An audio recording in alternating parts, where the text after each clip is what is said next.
Hello, and welcome to another changing conversation on SGS Live. I'm PJ Kwong, and we are using this SGS Live to talk about the transformative role of communications and storytelling in health, safety, and environment, otherwise known as HSE. Discover how effective communications not only drives awareness, but also fosters a culture of safety and compliance, which is especially important during our annual Safety Month campaign. This is going to be an insightful session with SGS experts, starting with Emily Vienchalon, who is the SGS Global HSE Communications Manager. Welcome, Emily.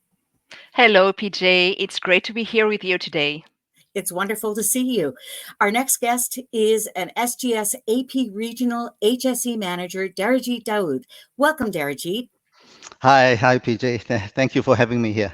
This is going to be a great discussion, and it's right up my alley because, of course, I'm all about the storytelling. So we've got a whole bunch of ground to cover. So right off the top, I'm interested in your roles and how you got here. Emily, let's start with you.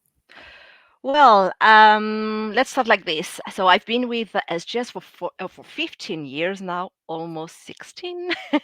First, as a member of the global marketing team for connectivity and product, that is a business line of ours. And since 2017, I am the global health and safety communications manager for the company. So together with my team, so we create the health and safety campaigns to be deployed, by our countries in order to create as much as possible awareness and help empowering our people to protect themselves. So our materials, our jobs, our deliverables are usually, visual communications, videos, digital events, ceremonies, and with the help of our country health and safety managers, but also our regional managers like Darajit today, we try to promote the best we can a not so easy topic in order to save lives. So this is what I do. You know what? It's fantastic. Darajit, how about you? Well, PJ, believe it or not, I've been with SGS for 40 years. Yeah. Wow. I don't And believe it. I don't either. You were seven. I right, don't. right. Well, in the last 12 years, I was the regional head of health and safety for the Southeast Asia and Pacific region. But in March this year, I took on the expanded region of the Asia Pacific.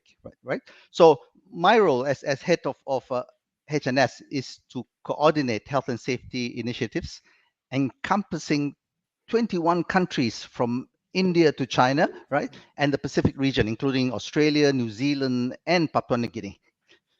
So, Wow. Oh, so keep I'm going.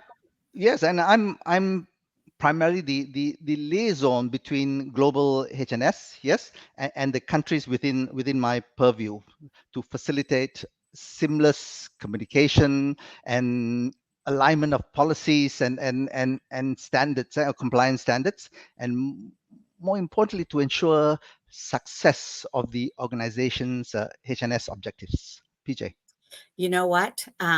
It's obvious that this is going to be a very lively conversation. So I'm going to start with a question for both of you. How did this start? I mean, what set in motion and how did this annual campaign get off the ground? How has it evolved since it was introduced however many years ago? Darajit, if you can please start and Emily jump in after. All right. Well, PJ, originally we started off as having a single safety day event. However, we quickly recognized that this limited approach wasn't reaching many of our employees, particularly those working in the field, right? These are, in our opinion, are the employees who often face higher safety risks, yes, and we needed a campaign that would truly connect with them, not just those in the office environments. So in response to this, what we did was we expanded the initiative from a single day to an entire month, right? Yes. So along with this, we also kind of redid the format, PJ. The focus of the campaign evolved as well. So previously, our themes were broad, very broad, covering general safety topics. Now we are developing themes that resonate more closely with the daily experiences of our teams on the ground, by addressing specific challenges they face. We are working to make our safety culture not just a set of guidelines, but something that feels relevant and impactful for everyone, yeah, regardless of their role or location. So, for example, this year our theme was "Walk Aware, Your Steps Matter." Last year was "Stay Safe at Work, at Home," and the year before that was "See Something, Say Something." PJ? Emily, how about you? How do you see the evolution? So let me just add a few details to what Darajit just said. So it all started back first in 2010, Darajit, if I remember well, Yeah, when the need, thereabouts. as you say, to provide wider safety awareness was identified. So SGS is an extremely large company, and given the diversity of the businesses, it was obvious that at some point, anyone in the company can be exposed to a hazard, at some point. So whether it is, I don't know, specific to a site, a role, or something that is common to all. So just like Darajit say, why do we have to limit, our safety talk, safety trainings to just a few people? Here we made it our mission to ensure that no one will overlook, a situation because of routine, overconfidence, or lack of awareness. And at first, it was an initiative called Safety Day, and it was launched in Southeast Asia and Pacific. Darajit, my friend, this is for you. Yes. So it was the Darajit's region, and then it was extended globally. So all of the countries where we are implemented in have now since turned this into an annual event, and now it's the Safety Month, and it's a global event at SGS. Well, it kind of begs the question. So, Darajit, I'm going to come to you. What purpose do you feel that this serves for the organization, and what for you is not what it's all about? Well, PJ, I think our goal with this campaign is not just to raise awareness, no, but to empower, each individual with the knowledge and tools needed to prevent HNS incidents from happening. Right. So it's about emphasizing the message that safety is everybody's responsibility. It is about staying vigilant, being aware of your surroundings, reporting hazards immediately, and looking for one another.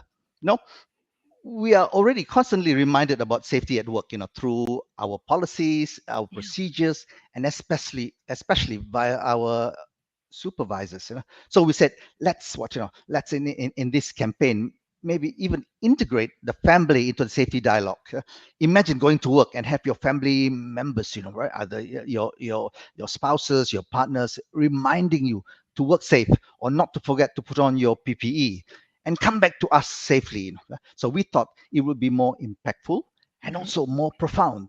So throughout this safety campaign, we will engage in activities in a fun way, but still receiving serious reminders that reinforces safe practices. One example is the message that real change begins with each of us by Mhm. paying attention, right there, to the smallest details, whether it's cleaning up spills immediately or ensuring walkways are clear. We can all make a significant impact. PJ. It's really interesting that you say that. And I guess I'm interested in your point of view, Emily, sort of as an employee, what impact does this have on you? And also, as a comms manager, how are you sort of integrating all of this as a comms manager into the program?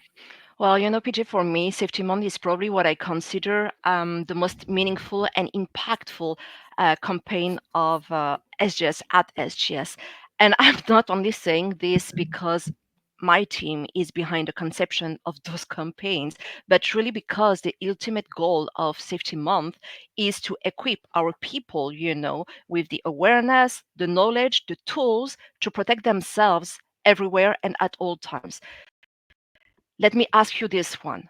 What is, or is there anything that is more important than our own lives? Nope. That without that, we got nothing. Exactly. So Yeah. now you know where I'm coming from and why I'm saying this. So safety month is the one time of the year really where all of our employees are talking about the same thing, the same language, a language that is about preventing, helping, protecting, and saving. And it's basically for me the life language. So as a comms manager, this life language is what I want all of our people, to speak and to make them fluent in. So my team and I's job is basically to create this language that will resonate with all of us. So I'm starting to get the picture, Emily. But if communications is not often seen as a traditional element of H&S, how does SGS successfully integrate this in matters of people and worker safety? I mean, is that challenging? So first, regarding your first comment, this is completely correct. Usually, the first thing that people think about when it comes to the HSC strategy of a company, it's probably the procedures, all of the aspects relating to the compliance, the risk management, etc. And which is right. It is completely right because we need a frame, we need rules to make things work. But nevertheless, employees are people, normal people who deal with concerns of their own, of different types, related to their jobs or external matters, that can be personal. So all of those can come and disturbs their ways of thinking, behaving, and this is where communications come into play. As we here to make things, sensible, logic, and communications basically remind first people about the rules. Then the thing is that we make sure that we connect those rules with what's important with our audience. And finally, we make sure that whatever disturbs them in the first place, you know, is replaced with the ultimate goal. We remind them about this ultimate goal that is preserving their lives. So at SGS, communication is actually one of the pillar of our health and safety strategy. It is we are there it is there to ensure that the promotion of health and safety, etc., is strong, and give our employees and contractors everything they need to understand the basis of health and safety. So we inspire they are inspired to take actions both at work but also at home. For us, it's a very holistic approach. And now, is it challenging? Well, I've never been in a position where a job is not challenging. But I must say that given, as their structure, the diversity in terms of businesses, the locations, the cultures, because the cultures really come into has to come into consideration. Well, it really makes my days, our days, entertaining, not to say something else. That's a great word for it. So, Exactly. as a communicator, Emily, I'm going to stay with you. I'd like to know what are the inspirations and direct influences that you draw from to establish a well rounded program like Safety Month? Yeah, so this year our safety month was about sleep trips and falls, right? And given the risk profile of SGS, we were actually very much impressed by a report that was shared with us by ROSPA. Um, and they also shared with us a campaign, so it was a couple of years back. And did you know, PJ, that 37 million falls are severe enough, to require medical attention, and Wow. that falls are the leading cause of unintentional deaths worldwide. Wow. I had Crazy. no idea. Exactly, me neither. But the fact is that even though their campaign, was very much home oriented, etc., we knew that this common and probably overlooked mechanism, source of injury, would resonate with very much all of our employees, because we basically all walk, at some point, Yeah. for those who can, of course. And we decided to tackle this topic through different angles and placed our feet in the shoes of our three main populations at risk: the people who works, for example, on vessels, in the labs, in the office, etc.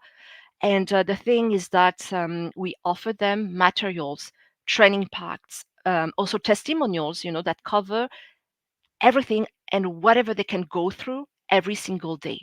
So this is what we did. It's amazing. All right, it's time to get our audience involved in my favorite part, actually. Um, I want to know, given our discussion today for our audience, we want to know, are you using a comms angle to try and amplify your message around Safety Month? So, number one is yes. Number two is no. Number three is I'm not sure or I don't know much about this. So, are you using a comms angle rather to try and amplify your message around Safety Month, whatever that looks like in your part of the world? You know what? We're going to wait a couple of seconds before the comments come in. So, you know what? Do you have any personal examples? Darajit, I'm sure you've got something to offer where this is concerned. What can you tell me? Well, you know, we had what? We had a transport campaign once, a transportation campaign once in India, where what? Where we gave away to our employees who shuttle to work on two-wheelers, and also employees who pillion ride on motorcycles. So what we did was we gave away this crash helmets, and PJ, we had what, it so happened that in one of these cases we had an employee who was involved in a motorcycle accident. Mhm. Yes, Oh, and the father wrote to us thanking SGS for providing the crash helmet to the son, and he said that he was eternally grateful, yeah, for that helmet, because if not for that helmet, he believes his son would have been critically injured, eh, Yeah. and and wow. and and when we obviously when we when we received that, we were elated, beyond belief, right? And for me, people like us in the health and safety space, it kind of motivated and encouraged us to even do better. Yes. Well, you know what? And often, I mean, we don't know when accidents are going to happen. So part of health and safety is making sure you're prepared. Emily, while we're still waiting for comments, can you fill in any gaps? Anything you have to say?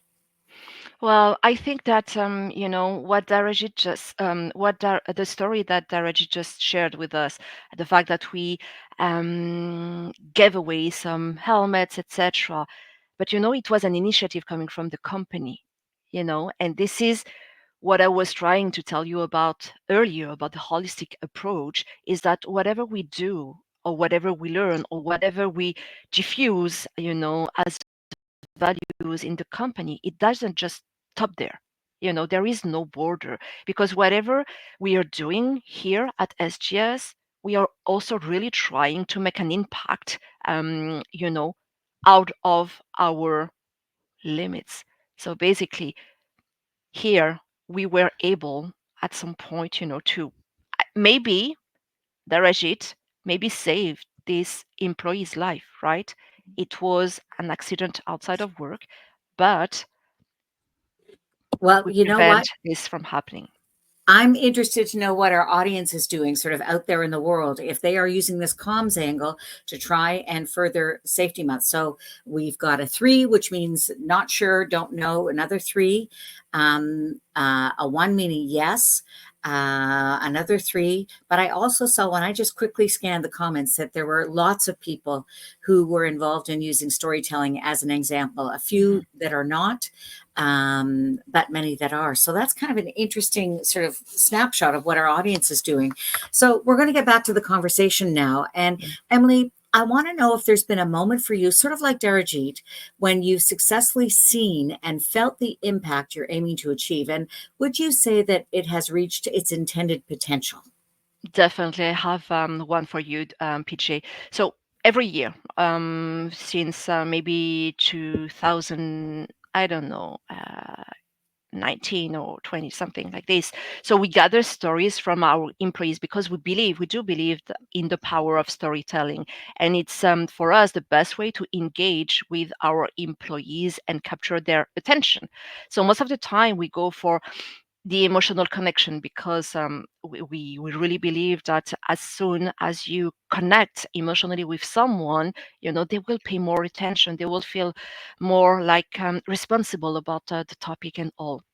So the thing is that here, because of this emotional, and next to this emotional connection, we really hope that at some point it will inspire action. So the first time I felt that we were taking, the right direction with Safety Month was actually during the transportation safety campaign. One of the guests that we had at that time, that we invited to share his story, was actually a transportation safety advocate in the US. The context is that he was there to share that his daughter, who was very young, actually, she was young. His daughter died. Actually, she was killed in a car accident. Yes. So I will spare you all of the stories, etc., all of this, all of the story. But basically, the thing is that when he was sharing his story with all of the details, the context, our colleagues, because it was an internal event, our colleagues were sending him through chats, prayers, sympathies, etc. And some others were sending in the chats the fact that they were crying. PG, an Mm, internal webinar, really, yeah. just that. But they were crying. And many confessed that hearing this story would change forever their way of driving, and which a simple procedure was never able to do. So for me, it was basically my Grey's Anatomy moment, because people were invested, recalibrating at some point their behavior, and they were inspired to do better and safer. Well, stories, sometimes just messaging is kind of noise and people don't even pay attention. Yeah. But once you make it a human story, it can have very much more impact. I don't know if you know this, but I'm an author. So, Darajit, I naturally believe in the power of storytelling. And for this year's theme of Walk Aware, Your Steps Matter, is this a subject that resonates well with you? Well, PJ, this year's safety theme resonates very well with me, as I have a personal story to share. My son was a national sprinter here in Singapore and had a promising future ahead of him. By the age of 19, he had already represented Singapore in numerous events like the Asian Youth Athletic Championship in Doha, Qatar. He represented Singapore in the IAAF World Youth Championships in Cali, Colombia, and he even ran in the Southeast Asian Games in Kuala Lumpur, Malaysia. Yeah. So his life was dedicated, to Mm. his sport, and he was aiming at the time to compete at the Commonwealth Games of 2018, a dream I thought that was within his grasp. Despite his athletic abilities, PJ, it wasn't on the track where he faced his biggest challenge. Fate sometimes has a cruel way of changing everything in an instant. So one seemingly ordinary day, as he was leaving home for athletic practice, a slight drizzle had made our home veranda floor wet. As he was walking out, he slipped. Just a moment of imbalance, and that single misstep resulted in a torn anterior cruciate ligament in his right knee, or ACL, right? Yeah. So, PJ, what followed were 6 long years filled with surgeries, setbacks, and shattered dreams. 5 operations later, five, PJ, five. Yeah. The most recent last year in August 2023, the road to recovery seemed still agonizingly out of reach to him. The dream of competing on the international stage had practically faded into something more distant with each passing day. Well, the sadness of the story is not just in the injury itself, but in the life it derailed. Mm. What could have been a story of triumph and glory turned into a relentless struggle against adversity. My son, once a symbol of hope and pride, now faced the burden of what was taken from him in that single tragic moment. And this story is a reminder that no one is immune to accidents. Yeah. No matter how strong, how fit, how agile they may be, a simple slip can change everything, and the impact can last a lifetime, leaving behind scars both seen and unseen. Yeah. PJ. Your steps matter. That's exactly what we're talking about here. Emily, do you have anything to add? I do, actually, I do. I just want to tell you, PJ, that while I was preparing for this campaign, my brother called me. Usual call. He called me, and actually, he let me know at that time that the father of some old friends of ours passed away. And I initially thought that it was his cancer, that took him away. But when I heard that he was found lying on the pavement, and it was later confirmed that he slipped trip and fell, Oh, God, I was mad. I was angry. I was angry because first I was shocked.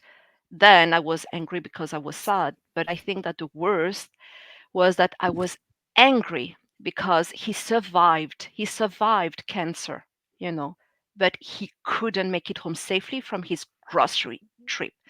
And that's when I was convinced that our campaign, our Walk Aware campaign, made sense, to highlight such a trivial act as walking can have devastating consequences.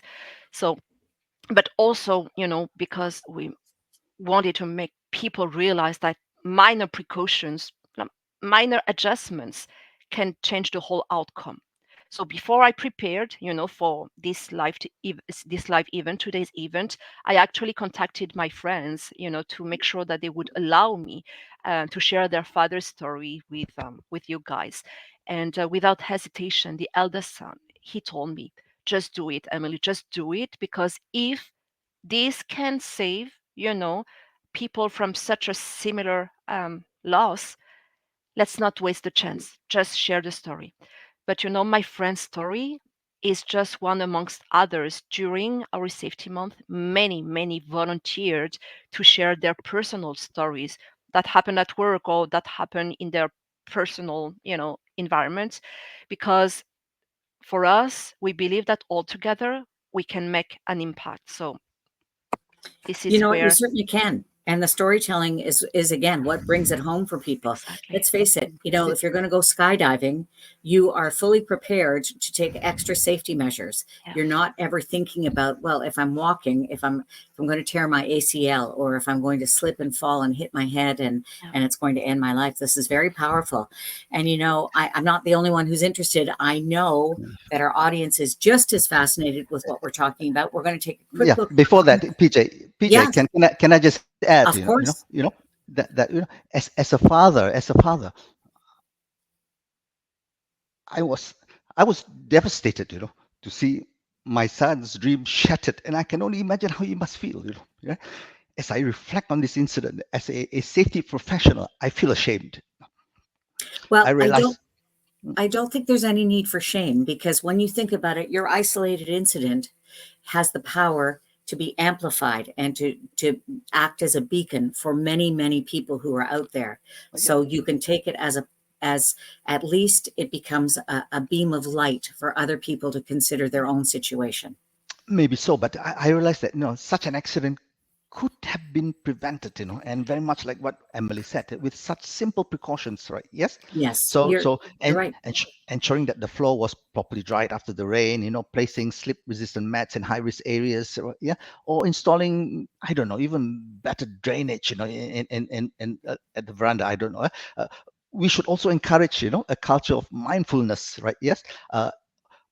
And communication, reminding those around us to be cautious when conditions change, and taking the extra moment to assess what you call potential hazards before we go about our routines. Well, and as I said, without your story, people might not be mindful. They might not be considering. Same with Emily's story. So that's the positive. That's the silver lining that I can take from this difficulty. I know it's hard, believe me. So let's take a quick look though at our comment section to see who's joined us. Thank you, Mohammed. We think so. Thank you, Mello. love the fact that you guys are enjoying us. Storytelling does have the capacity to influence, to inspire, to persuade. Roxana, thank you for that great comment. Everyone begins with themselves. Abdul, that's a great sort of insight. Lots of people from all over the place. We have the best audiences, as you well know. Check out our comments on the LinkedIn site if you want to check in. And to our audience, thank you so much for joining us on this changing conversation on SGS Live to talk about storytelling as a tool in the H&S and E space with my SGS expert guests, Emily Viachalun and Darjit Daoud. There's going to be a very brief, if at all, Q&A because this conversation is just fantastic, but time is marching on. So, Darjit, what are the unexpected things or moments that you've seen so far during these Safety Month celebrations? I mean, why do you consider them unexpected? Well, Peter, in the Safety Month celebrations, I've encountered a few unexpected but insightful moments. One that stands out is the continued enthusiasm from employees after more than nearly 14 years of its inception, especially from the remote sites of the region. Yeah. Seeing participation from these remote sites that are usually quieter about safety has been a surprise for me. Mm-hmm. And it's shown the genuine reach of our campaign, right? Yes. Mm-hmm. And another unexpected moment was the powerful impact of personal stories shared by colleagues, yeah, which resonated more deeply than statistics or formal presentations. Yeah. This emotional connection seems to have inspired others to view workplace safety as a shared personal responsibility rather than just a policy. So these moments were unexpected because safety initiatives often face engagement challenges, right? And it's rewarding to see that when we connect with people on a personal level, they respond by taking safety to heart. And Mm-hmm. and wasn't it Aristotle who said educating the mind without educating the heart is no education at all? You PJ. know what? That is exactly right. You are spot on. So, Darjit, I'm going to stay with you. And I want to know, as a safety professional, what would you say is the hardest part in getting an authentic message about safety spread across your intended audience? I mean, how do you overcome this? Well, one of the hardest parts for the Asia Pacific region is making sure that safety messages truly resonate across the diverse cultures, languages, and local practices. Each country has its own attitudes towards authority, risks, and communication styles. So it's challenging to create a single message, yeah, or single safety message that feels authentic and relevant to everyone.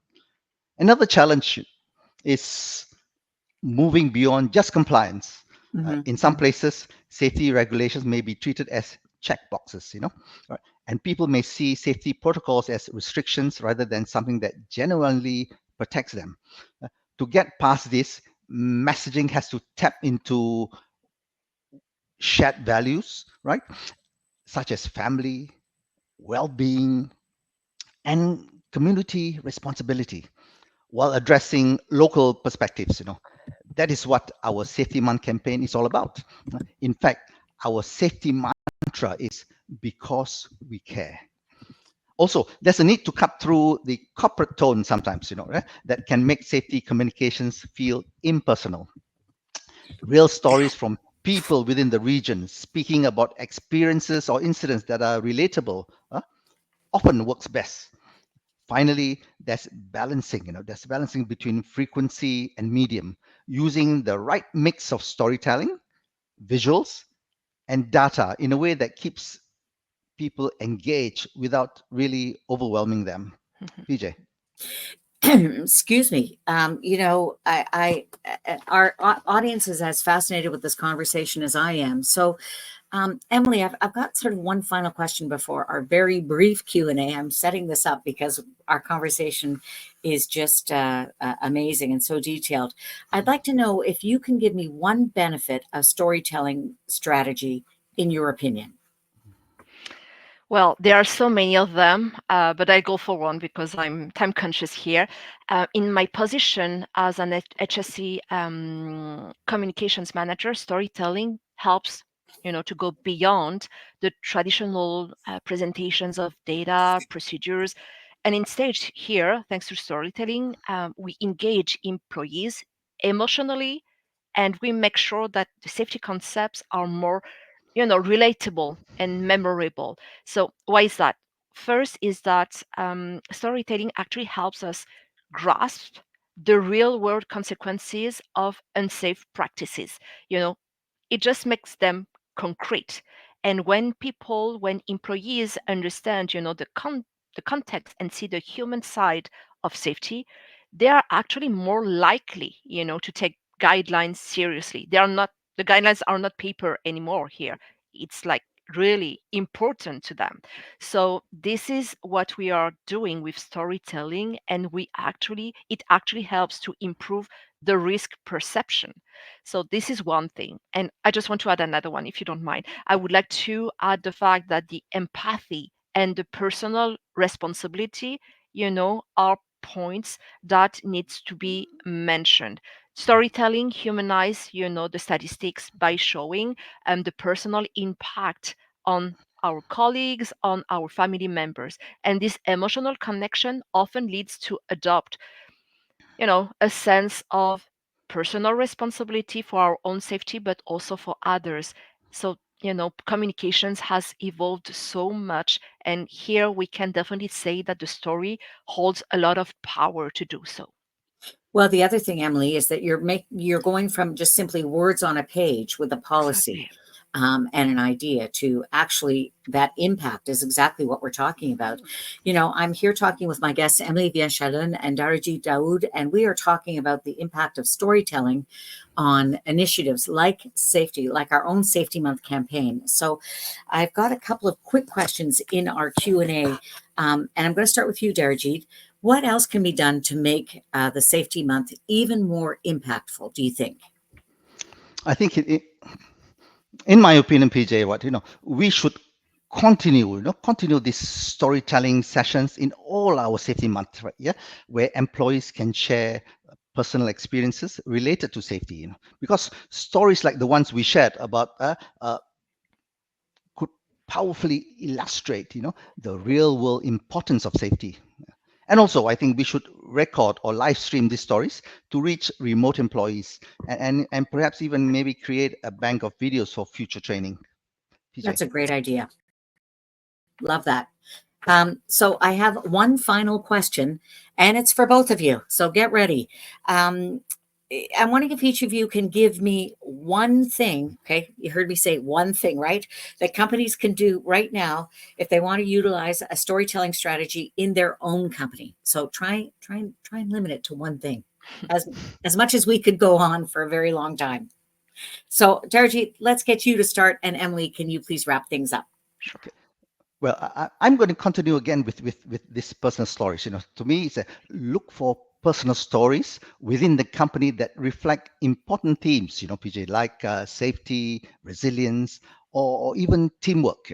Yeah. For example, personal injury stories like the one we shared on the Walk Away Your Steps Matter campaign can be powerful. In connecting safety teams to real experiences. Stories don't always need to be dramatic, right? Yeah. It can be celebrating smaller achievements, showing how team members have overcome challenges, or even customer experiences, that demonstrate the company's values can make great storytelling material. PJ. Amazing. Emily, bring it For home. me, I think that definitely Darajit said a lot about what I wanted to share. But let me add up on the linking of the stories to the company values. For me, it's very important that the leaders, for example, of the companies, whether they are the leaders, top level leaders, or managers of small teams, it's important that they share their experience because it reinforces the authenticity, of the safety goals set up as they would be sharing the reasons why those goals were set in the first place. It's also important that we also have stories coming from field people, not just the top management, but field people, because they are the ones who are the most likely to experience situations we can all relate to. So basically, it's about, for me, sharing. The more we share, the more we tell, and the more we show that we care. You know what? That is the perfect note to end on. And unfortunately, I'm going to have to stop things here. I want to thank my SGS expert guests, Emily Viechalun and Darajit Daoud, for their insights and their personal stories. And we've been talking about storytelling in the HSE space, especially interesting as we are in Safety Month. We're so glad that you've been part of this conversation. I want to thank you so much for watching. I'm PJ Kwong. Bye for now.